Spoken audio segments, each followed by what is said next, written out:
அழிக்காதே அழிக்காதே எங்கள் வெளியேறு வெளியேறு வெளியேறு அதே அல்லாதே வெளியேறு வெளியேறு வெளியேறு வெளியேறு அழிக்காதே அழிக்காதே அழிக்காதே அழிக்காதே அல்லாதே அல்லாதே அழிக்காதே அழிக்காதே. காற்றாலை அபிவிருத்தி திட்டத்தை மன்னார் தீவுக்குள்ளே மேற்கொள்ளக்கூடாது என கூறி மன்னார் நகரத்தினுடைய சுற்றுவட்ட பகுதியிலேயே தொடர்ந்து 13 நாட்களாக நாங்கள் போராட்டத்திலே ஈடுபட்டு கொண்டிருக்கிறோம். இவ்வாறான இந்த போராட்டம் நடைபெற்று கொண்டிருக்கின்ற அதே சூழ்நிலையிலும் அண்மையில் மின்சக்தி எரிசக்தி அமைச்சர் இந்த காற்றாலை அபிவிருத்தி திட்டம் தொடர்பான விடயங்களை குறிப்பிட்டிருந்தார். அதை தடுப்பதாக கூறியிருந்தார், இல்லை அதுக்கான மாற்று வழிகளை கூறியிருந்தார்.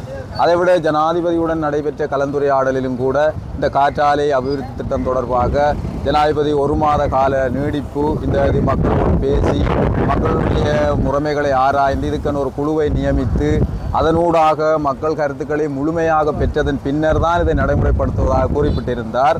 ஆனால் இந்த எரிசக்தி அமைச்சருடைய கருத்தோ அல்லது கௌரவ ஜனாதிபதியினுடைய கருத்துக்களானது வெறுமனே ஒரு பேச்சளவில் இல்லாமல் இந்த இதுக்கான நிரந்தர தீர்வு, குறிப்பாக காற்றாலை கனியமணல் அகழ்வு திட்டம் மன்னார் தீவு பகுதியில் இருந்து வெளியேற்றப்படும் வரைக்கும் இன்றைக்கு 13 நாட்களாக போராடி கொண்டிருக்கிறோம். இந்த 13 இது எத்தனை நாட்கள் சென்றாலும் இந்த வேலை திட்டங்கள் மன்னார் தீவை விட்டு வெளியேற்றப்படும் வரைக்கும் எங்களுடைய இந்த எதிர்ப்பு ஆர்ப்பாட்டம் ஜனநாயக வழியை பின்பற்றி நாங்கள் தொடர்ந்து முன்னெடுத்து செல்வோம் என்பதை தெரிவித்துக் கொள்வதோடு, மற்றும் காற்றாலை 2ஆம் கட்ட செயற்பாடுகளுக்காக தன்னார்வத்தோடு 13 நாட்களாக தொடர்ச்சியாக போராடி கொண்டிருக்கிறார்கள்.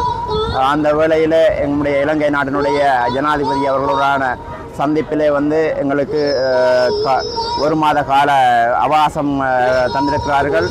இந்த 1 மாத கால அவகாசமானது எங்களுக்கு ஒரு சாதகமான பதிலை வரும் என்று நாங்கள் எதிர்பார்க்கின்றோம். மன்னார் மாவட்டத்திலே தொடர்ச்சியாக பல்வேறுபட்ட இடர்களையும் இன்னல்களையும் நாங்கள் அனுபவித்துக் கொண்டிருக்கின்றோம். மன்னார் தீவானது உண்மையில் ஒரு வளமிக்க தீவாக இருக்கின்றது.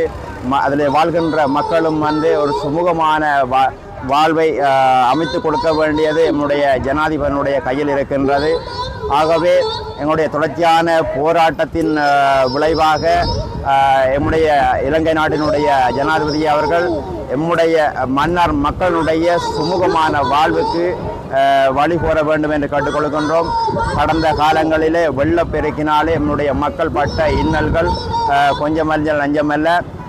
அதாவது பல்வேறுபட்ட இன்னல்களுக்கு மத்தியிலே பொருளாதார வாழ்வை இழந்து நம்முடைய மக்கள் வாழ்ந்து கொண்டிருக்கிறார்கள். இந்த சொற்ப சிறு தீவானது அதாவது காற்றாலை மூலமாக அங்கே நடக்கின்ற காடழிப்பு மற்றும் மண் அகழ்வு என்பது கடந்த காலங்களில் இங்கே இருக்கின்ற மணல்கள் நம்முடைய தீவை விட்டு வெளியேறி போயிருக்கின்றன. அவ்வாறான சூழ்நிலையிலே எதிர்வரும் காலங்களிலே எங்களுடைய சந்ததிகள் வாழ்வது கேள்விக்குறியாக மாறும் என்பதில் எந்த விதமான ஐயமும் இல்லை. ஆகவே தொடர்ச்சியாக இவ்வாறான செயற்பாடுகளுக்கு அரசாங்கமும் அரசு சார்ந்த அமைச்சுக்களும் எங்களுக்கு ஒரு நியாயமான தீர்வை ஏற்படுத்தி இந்த காற்றாலை மற்றும் கனியமணல் அகழ்வுக்கு முற்றாக இடைநிறுத்தும்படியாக ஜனாதிபதி அவருடன் கூறி நிற்கின்றோம். இதை தயவாக செய்திகளை உடனுக்குடன் தெரிந்து கொள்ள உடனே சப்ஸ்கிரைப் பண்ணுங்க.